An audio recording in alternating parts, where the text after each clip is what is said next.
Welcome, folks. People have signed up. It was delightful to have the Alumni Association feature this Energy, Environment, and Sustainability Network meeting today.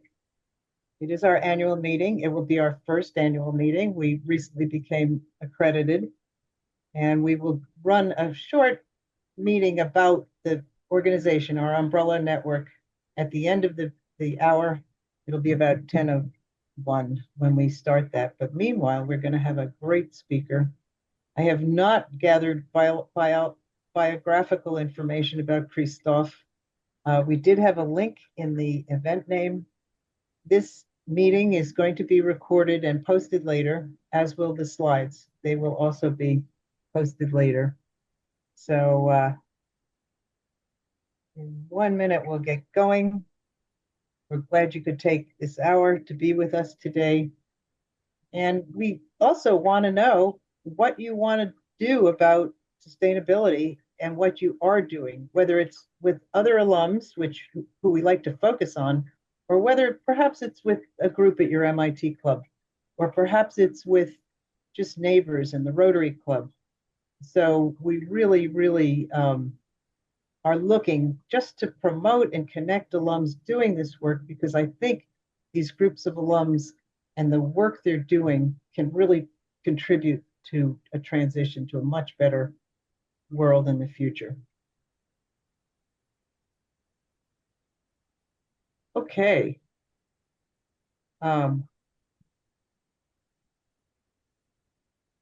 Good.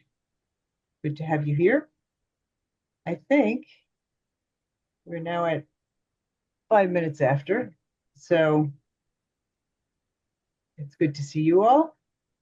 Energy, Environment, and Sustainability Network for those newcomers. We're about to begin with our guest speaker. Our meeting will be 10 minutes of 1 at the end, our official business meeting, to let you know what we've been up to and gather some other comments. But Christoph will be speaking. The chat will be open. We'll be monitoring that. And this will be recorded and posted, as will the slides be posted. And Christoph, it's over to you. Go ahead and put your slides up, and thank you. Take it away. Decarbonization is super important, isn't it? Super. Well, thanks a lot, Sarah, for inviting me, and greetings to all of you. And thank you for your time and all the great work you're doing in the sustainability arena. And as Sarah said, there is a chat where you can ask questions. I will pause at various moments within the presentation. I really like to hear your thoughts so that we make this more of a dialogue than just a one-way of communication. And of course, we don't have to get through all the topics. I'd rather talk and discuss things with you. So, as Sarah said, I'm from the Department of Architecture, where I lead a lab that's called the Sustainable Design Lab. The base skill that most people in the lab have is architecture and design, but usually everybody has additional skills such as building science, policy making, GIS knowledge, and computation. And we are basically working together on different methods and workflows, initially for architects, how to make better buildings. But as you will see, we're expanding that scope into really society as a whole, and especially policymakers.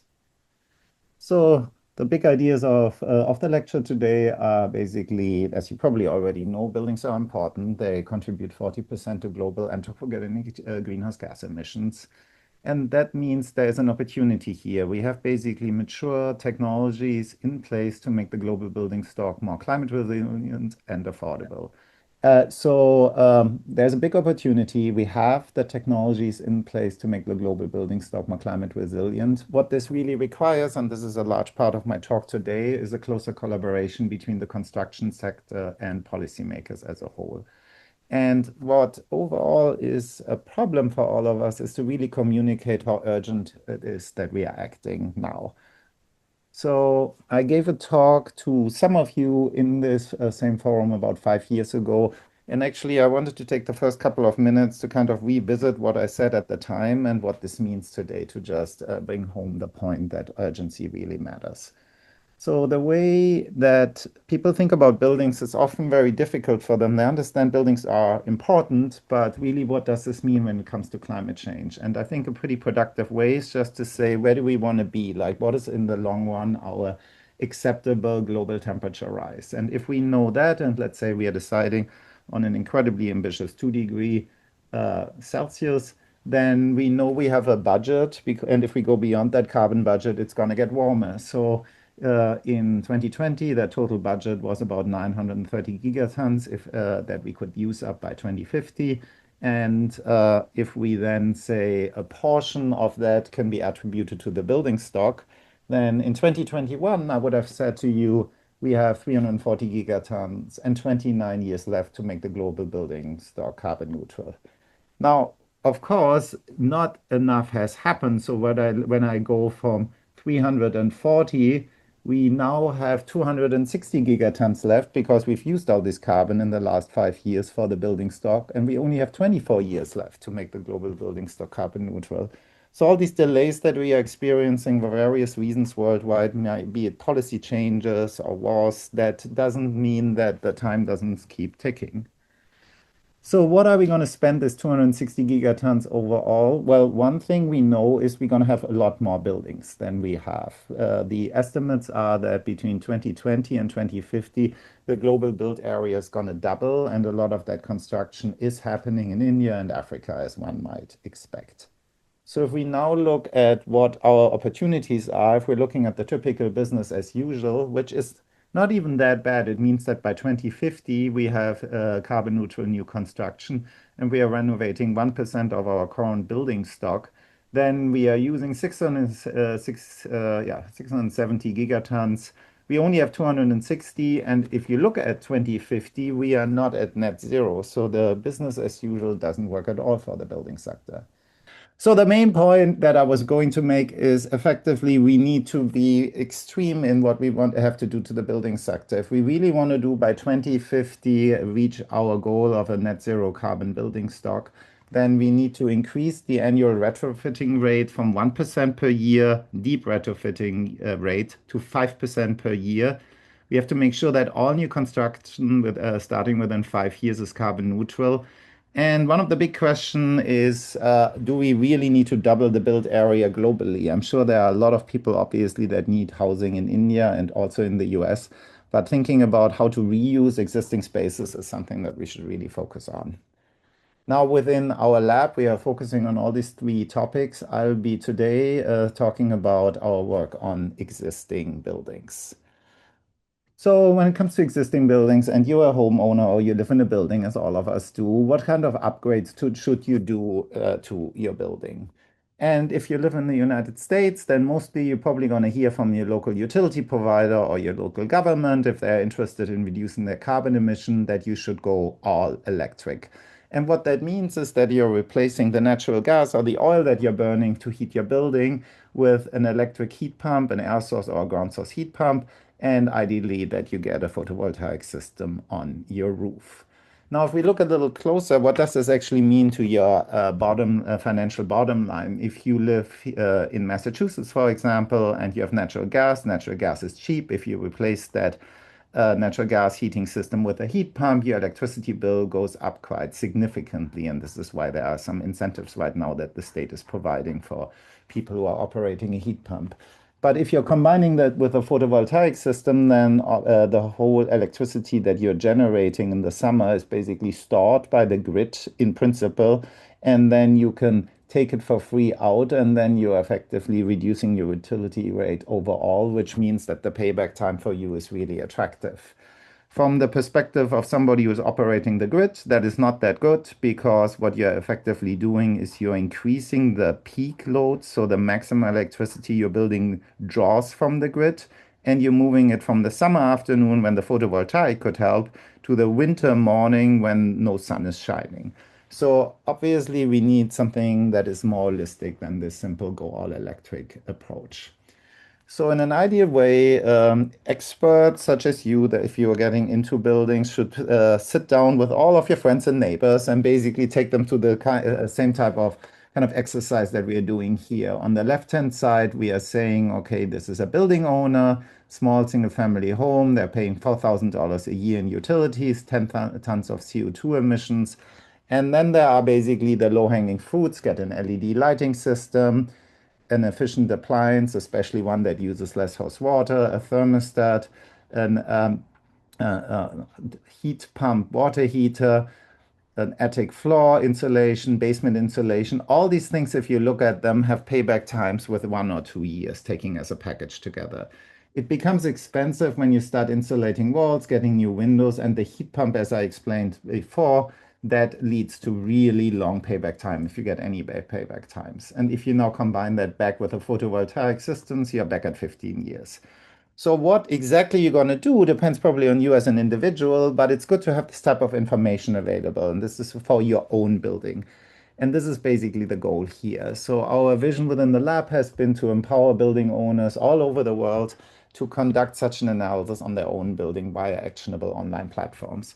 And what I already showed you 5 years ago was something that is pretty early on what our lab built, which was a photovoltaic solar rooftop analysis method called MapDwell. There are now a lot of comparable services that probably some of you have used. Basically, the idea was you put your address in, you draw a solar system on your roof, and then you get an analysis how much the system is going to cost, how much you get, fast you get your money back. And we know from an old study that this type of system works really well. When we did this in Wellfleet, Massachusetts, working together with Mass Audubon, basically in 4 months, we convinced 10% of the households to go solar. And what we learned from that, and since then with similar studies, is in order to get good technology adoption, you need, first of all, an attractive solution, something that's good, that's affordable, makes financial sense, has little risk on disrupting your day-to-day life.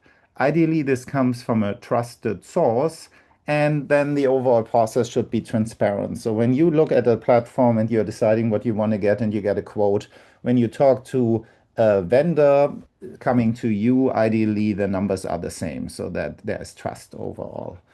This has been the goal for over a decade for us to build something like this. And for that, we're using a technology that is kind of in this comic shown how this works, which combines large urban data sets with physics-based building performance simulation, where we are taking GIS data from ultimately, as you'll see, every building anywhere in the world.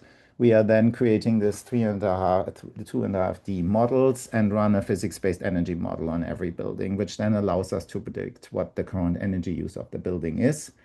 The first time we did this was with the Boston Redevelopment Authority in 2016. There we modeled 80,000 buildings, and there the question was really where would be good thermal network opportunities for groups of buildings within the Boston area. Since then, we've done a lot more work working with policymakers, and this latest iteration that you see here is what we call the Massachusetts Building Inventory. It's a web app, as you see here. It's like a Google for buildings. You can type in any address in Massachusetts, and it is a very large-scale building stock model, which basically can be used, as you will see, to develop incentive policies. This is why we've been working with the Executive Office for Energy and Environmental Affairs in Massachusetts. We're using it for heat resiliency map planning, grid planning, how will the electric grid needs change over time as more people are adopting heat pump, and for homeowners. So if you're a homeowner, you type in your address, then you get a series of questions. For example, what type of window do you have? And we try to give people some help that they see. Do I have one pane? Do I have a double pane window? What kind of cooling system do you have? Window units? Do you already have a ground source heat pump?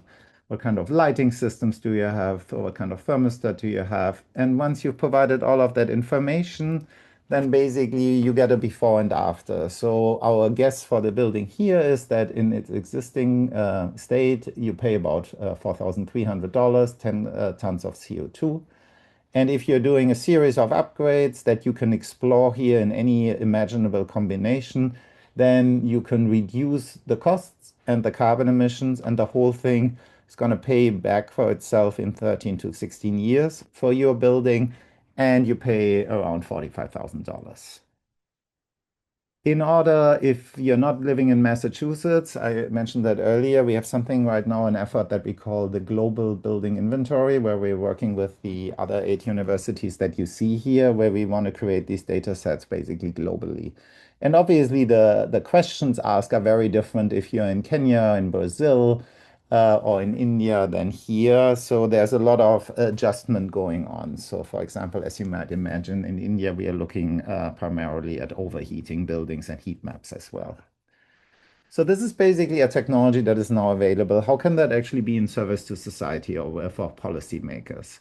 So one of the questions we just heard, okay, I'm paying $50,000, then my building, I get my money back in a bit more than a decade. It sounds like a good idea. But how many homeowners would actually be willing to do that, pay that type of money for an upgrade?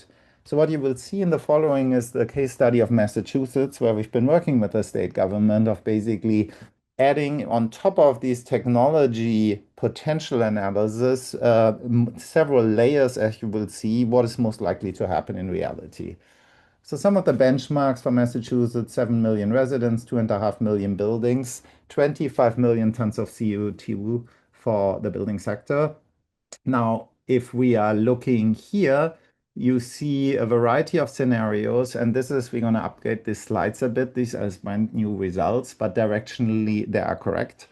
So basically, this is our baseline energy use for the whole state of Massachusetts, and we're seeing that we're using a lot of energy. This is normalized energy use on heating and various upgrades, both weatherization, heat pumps, envelope upgrades, obviously will reduce primarily the heating use. So if we are converting these different scenarios now into carbon emission, then we see if we did everything that I've talked about to all the buildings, we could reduce our carbon emissions for buildings here by over 55%. So it's a huge effort. And the more we do, the more we save, which is quite intuitive. That's what we would call the technical potential of the building retrofits. Now, what we know is that not everybody is going to upgrade their building right away. And we've been working with National Grid on this model that a willingness to pay model in this deal no deal study, where we try to get a prediction of depending on household level income, how much does the retrofit cost, how much are people concerned about the environment, what's their educational level, how willing they are to actually pay this type of money. And what you'll see when you apply this regression model is this is shown on this slide here. So the gray bars are the technical potential bars that I showed you before. But now the whole story and the scenarios flip around because you actually will find that a lot of people are not willing to pay that amount of money for their buildings. So basically you end up in this case here, and I will be, when we provide an extra slide, I will have a slide with a detailed description of what these scenarios are. But effectively a combination, not spending so much on your building envelope upgrades, looking at weatherization and some electrification. This is really where we see a lot of carbon emission actually um, um, being realized, most likely. So this is one set of filters. You can actually add to that this filter here, which we will also update the results, where you see you're losing some for the folks who would in principle be willing, but when they hear that their costs are higher than they were before, and if they don't, statistically speaking, care about the environment, then they're not going to do it. So to give you a little bit of a sense how these models are being built, we have census data where we have likelihood functions for every census in the US, how much income levels, ownership is, how much people care about the environment. And there you can actually see, statistically speaking, that our saving grace is that in the eastern part of Massachusetts, statistically, more people profess that they care about the environment. So we're losing actually less than you might assume here. Another big filter is obviously the electric grid. What we are looking at here is basically what would happen if we don't want to upgrade our grid for now. That means if the electric grid is close to capacity and more people getting a heat pump, then this wouldn't be technically possible. So if we try to avoid that, then we are basically at one point just taking out the heat pump. So we don't let more people buy a heat pump just to see how that would work out. And then in that case, you see that there's actually quite a substantial shift, especially for the electrification case, because these are the ones where the peak gets higher, as we established earlier. So that doesn't mean this doesn't make an argument that we shouldn't upgrade our grid. It just gives us a sense like if we don't want to focus on these costs right now, this is how this would look like.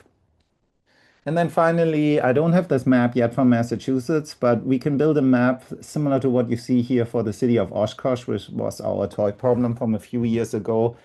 We can not only say across the whole state where these upgrades are going to happen, but we can also predict where they're going to happen. And typically, what you see here is something like this, that basically in the downtown core, where there are a lot of renters and lower incomes living in Oshkosh, Wisconsin, you actually have pretty low uptake. And then the further out you go into the suburbs, the more ownership and income you have. And so you're basically ending up with kind of a bifurcation of the building stock where more and more of the affluent buildings become people will have PV, heat pumps, electric cars, and then other parts of the countries they won't, which of course leads to instability. Income disparity gets even higher. So these are ways to predict what might happen. And of course, we can use this then to adjust our incentive programs if we want to avoid this. And giving you just a sense from MIT, my colleague Mariana Akaya has been really involved in Massachusetts with in low-income communities. So we've done a series of workshops in Everett with her last year, where we went into these communities and talked about the different retrofit update opportunities and the incentive programs that exist. And this was really effective. So if you go out into your community, do this type of work, we basically at the end of these workshops had a wait list of 600 projects for the Mass Safe program in Massachusetts. So we can have a real impact here, which is great. Maybe I can pause here if there are any questions that are in the chat that need answering. Or do you want me to go ahead, Sarah? Just let me know. I've got construction noise at the back, but they were just wondering whether there is a question about how to finance upgrades in the front. There's also, in situations where tenants pay for utilities, is there a way to make it economically beneficial? So there's finance questions here. Yeah, that comes up. Yeah, no, that comes, of course, all the time. I mean, getting the funding depends on obviously your living situation. You can put that in various bank loans if you want to. That's one of the other barriers, actually, especially when it comes to photovoltaics, that very often you have to pay the cost upfront and then you get either the incentives later or you can deduct certain amounts of the cost from your taxes. That, of course, includes pretty large chunks of the population that don't have this money. We know that, and in the Mass Safe case, I think Mass Safe pays the cost upfront, that the owner doesn't even incur the costs. And actually, the state has been doing a lot to make for very low-income households heat pumps incredibly affordable, if not free. And if you're in Massachusetts, there's now a green bank that applies to housing for, I'm not sure if it applies to renters, but definitely for low income.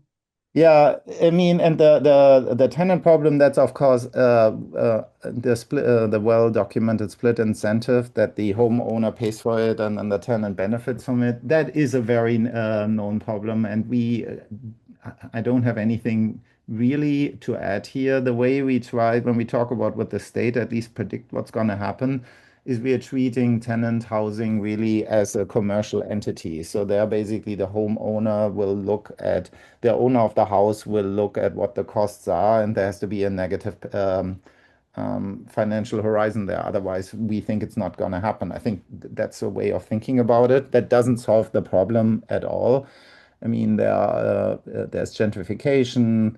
There's the issue if we are updating the home and the walls and people have to move out, they might be afraid that they're not moving in again. So it's a very, very good question how to deal with that. Again, my colleague Mariana Akaya, Justin Steele in urban planning, there are a whole bunch of colleagues at MIT that work and specifically focus on that. Courtney also asked about, does the modeling address how the electricity is generated? In other words, how do you factor in the carbon load of Yeah, the, yeah, that is in there. So the model looks at both current as well as future weather, as well as prediction how the electric grid is going to evolve over time. For those of you that are interested in that and want to geek out on data a bit, there's a data set from the National Renewable Energy Institute, now called Institute of the Rockies. That is the Cambium data set, which has predictions for all the states in the union for different scenarios, how the carbon emissions of the electricity in different states is going to evolve over time based on different predictions, how much photovoltaic renewable uptake we're going to have, how much nuclear we're going to have, and so forth. So that is completely built in here. So we used here for this scenario the predictions that the state wanted to apply for us, which is basically what the state is aiming for. thank you. And there's a couple more questions that I think we'll hold till the end of your talk. We have Okay. left 10 minutes at the end. We hope to, Okay. Yeah, that sounds good. I wanted to throw in one topic that is something that we have done more and more work on, and which is basically the question of extreme weather events and how that impacts the building sector worldwide. And then here, this is just a little graphic that shows you basically between 1950 and 2020 extreme weather events that NOAA has collected all over the world and the different types of extremes, from drought to wildfires. And just another data points of how much extreme our weather has gotten. 92 of these events happened in the last out of 70 decades. So it becomes more and more um, frequent that this is happening worldwide. The World Economic Forum with Oliver Wyman has put together this report, which I can really recommend. I think it's really well done. And basically, their overall impact assessment of climate change on human health overall is that they're predicting like a truly staggering nearly 15 million premature deaths from extreme weather events globally by 2050 and $12 trillion in losses. If we look at how there's links to the building sector, then basically, if you want to remember one sentence here, floods kill and heat waves affect everybody. So basically, the flooding causes flooding causes most of the predicted deaths. Whereas when it's getting hot in different parts of the world and people don't have access to air conditioning, then they can't work outside or inside, or they're less productive. This is really well documented in studies, how much this goes down. And of course, this means that this $12 trillion affect really some of the most vulnerable and poorest people on the planet. So in order for us to look at the future of our building sector, we cannot in isolation anymore just look at the carbon emission and the affordability, but we have to link at question of how resilient are these buildings, how can they basically protect people from overheating. And just to show that this is not only a problem in other parts of the world, we have been working with the city of Phoenix together here. This is also work that's involved the Human Rights Clinic at Harvard Law School, where we looked at question whether access to air conditioning can be considered to be a human right. And what you're seeing here is basically historic over the last 10 years measured fatalities, heat-related fatalities in Phoenix, Arizona, and how far this is going to get for the most affected zip codes within Phoenix, Arizona. And to give you a sense, because Phoenix has been dealing with very hot temperatures for a long time, they just have the best records, public records of when somebody dies due to heat, that they know about this, to the point where a third of all recorded deaths in the United States happen in Phoenix because of this, the way they are collecting this data, and other cities are picking up here. But the main point, what you're seeing here for the building stock here, we use the type of model that I talked about earlier. You see how these models of heat fatalities in Phoenix are going to explode unless we do something to the building sector.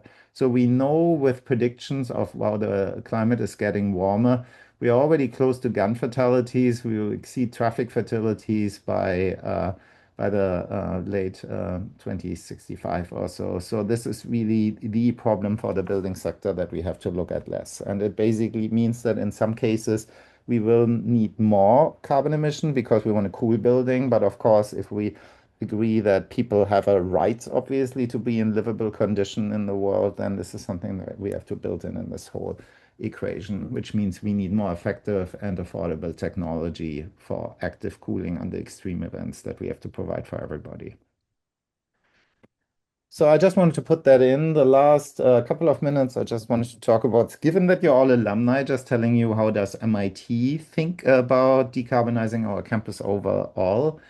Um, we did 2 years ago a seminar where we great event where, as part of a campus-wide decarbonization workforce, we had students from all different departments at MIT, for all different schools joined us, and with different specialties. And we wanted to understand how can the campus be decarbonized? And the idea at that point was really what combination of technology upgrades, so very technology focused, would lead to net zero scope 1 and 2 emissions for MIT-owned buildings in Cambridge. How much would that cost and what would the risk be here? And so the technologies that we particularly looked at this first study was on the left-hand side, you see technologies that we can implement today in our buildings, which are along the lines, things that we already have talked about, including district energy systems. And then we looked at things that might come, but that are not fully available right now, but which is, for example, deep geothermal.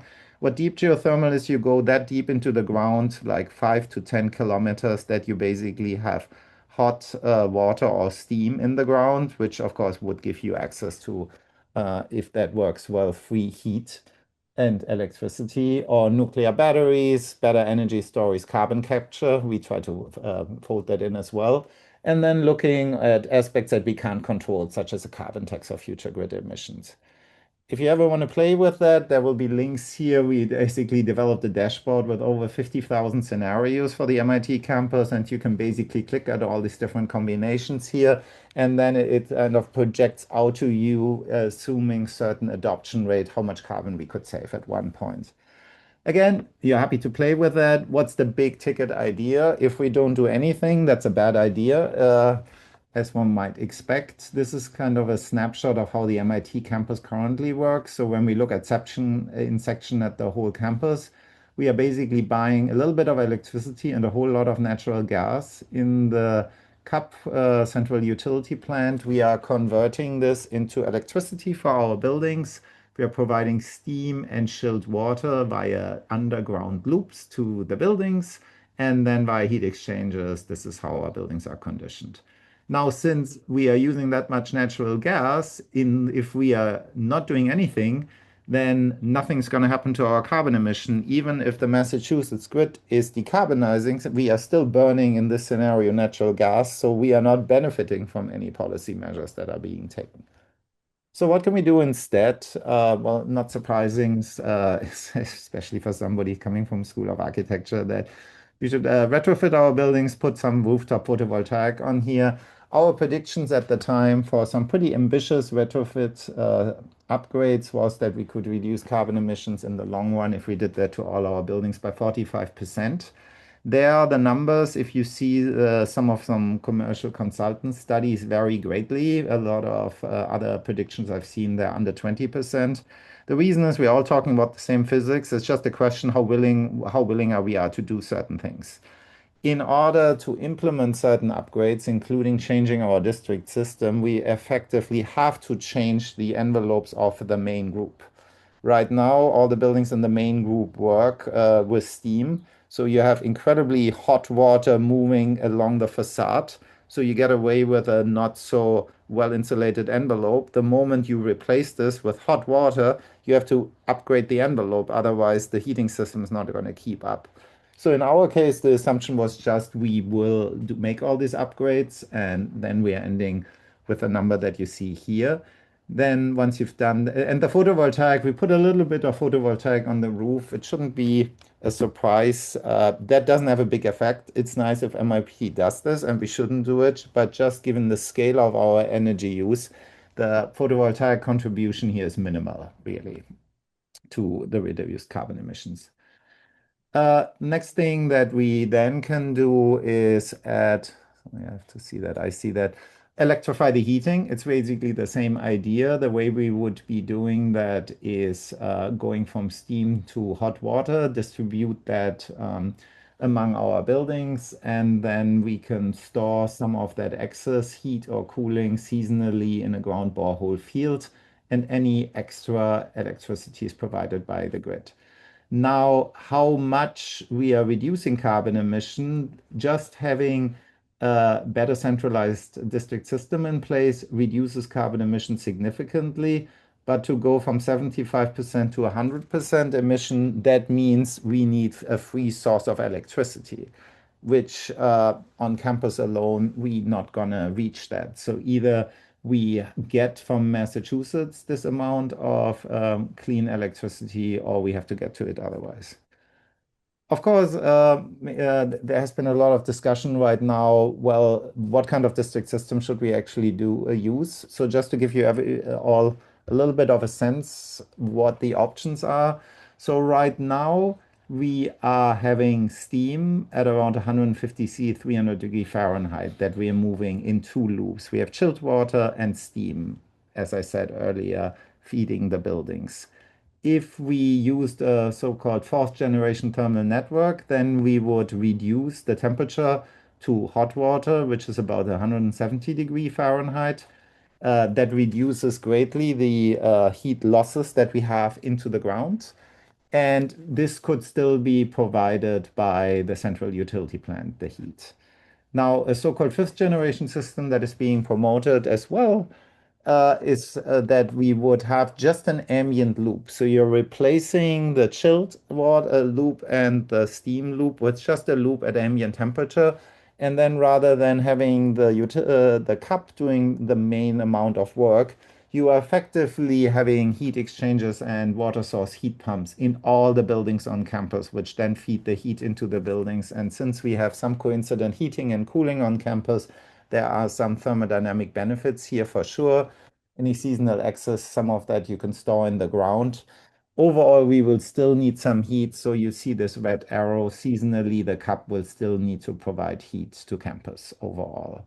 So these are the different options. I mean, there are different studies going on right now. If you want to learn more about this, just sorry, 2 more minutes just to close the loop what we did in the seminar. So then we looked in the seminar as well just at other technologies. Obviously, if we had nuclear batteries or deep geothermal system that would work, we could ourselves decarbonize the whole campus.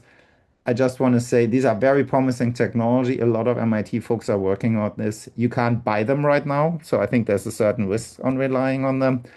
And the same is true for carbon capture. There are interesting technologies coming on the market, but we are not there. It's also unclear if we just kept everything as it is, and we captured all that carbon at source. We don't really know where we would put all that CO2.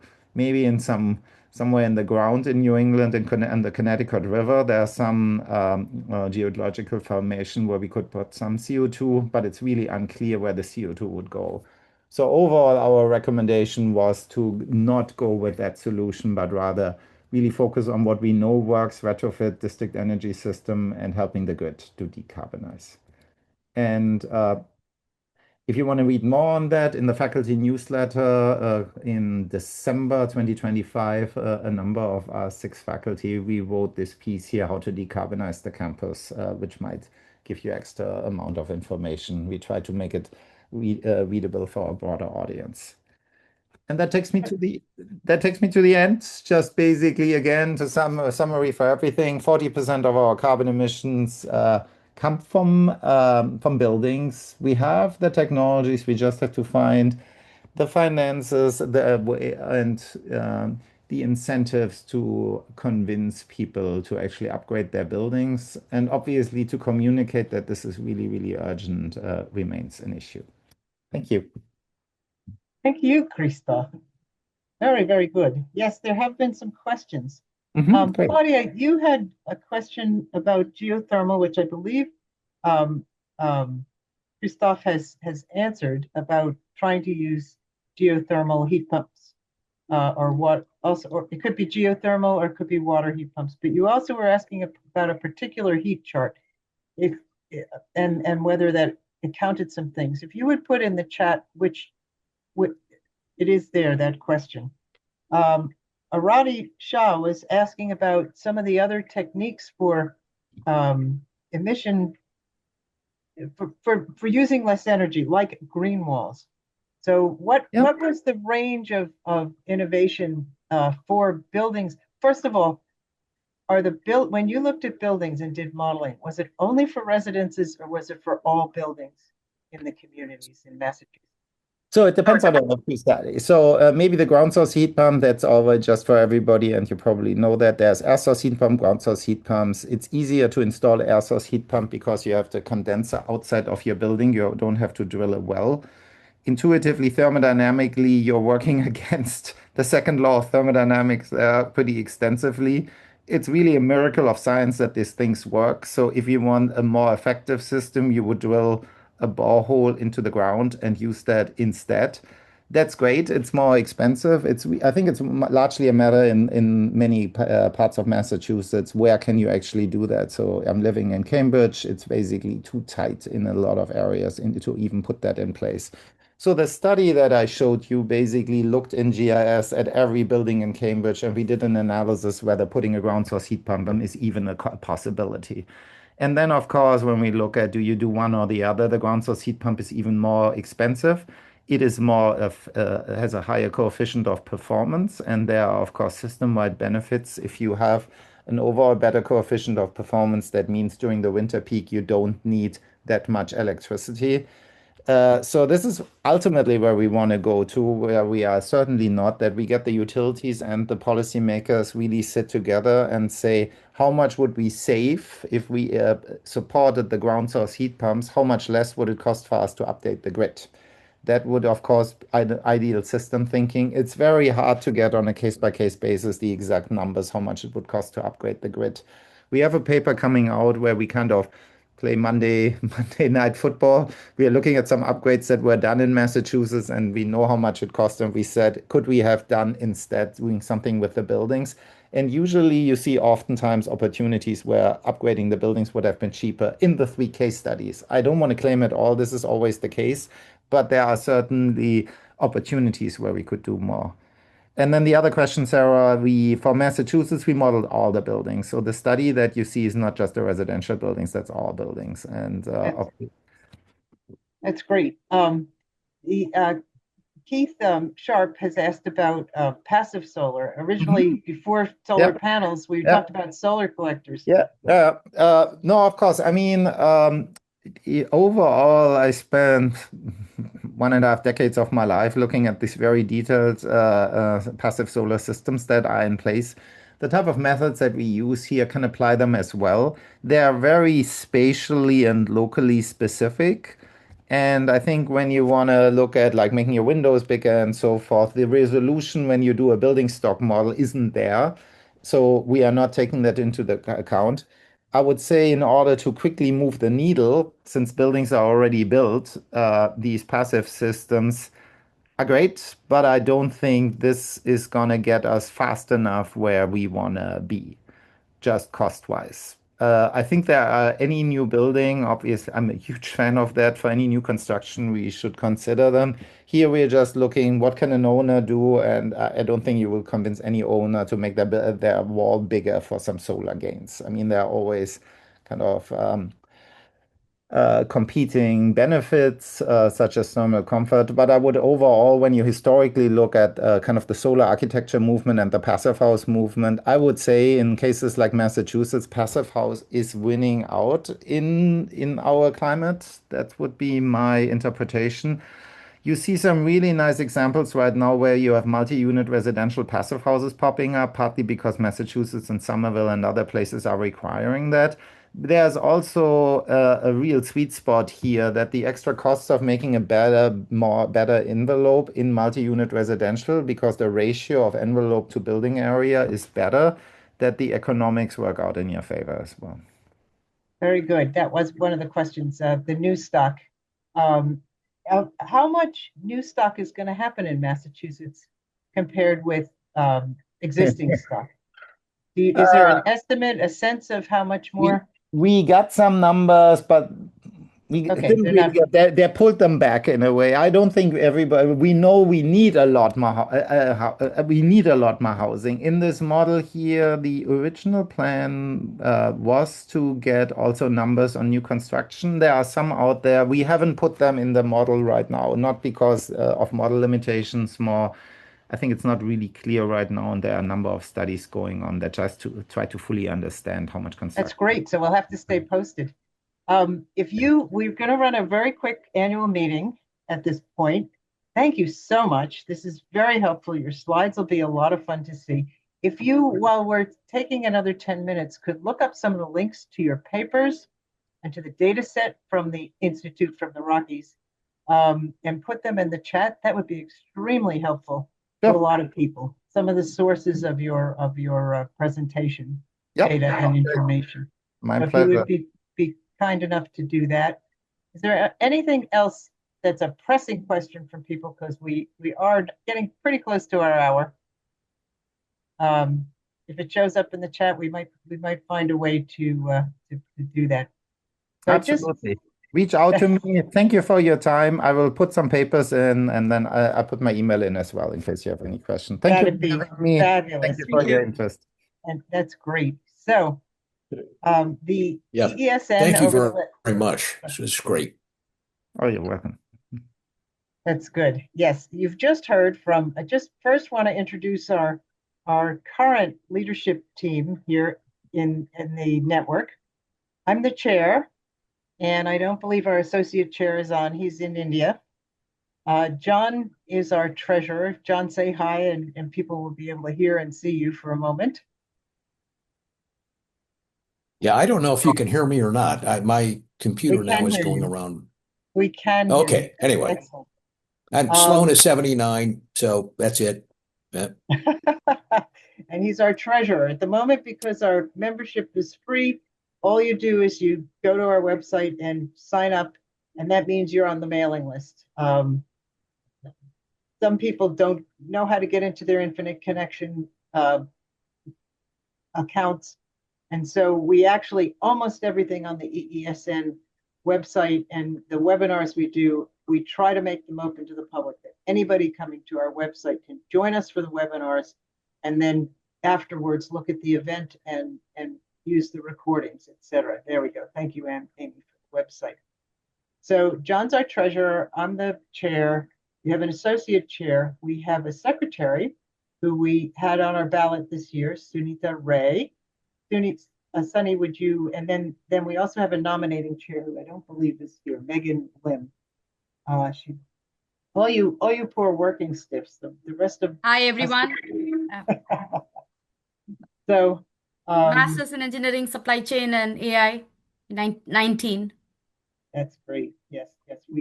There's just so many alums out there doing an awful lot of work.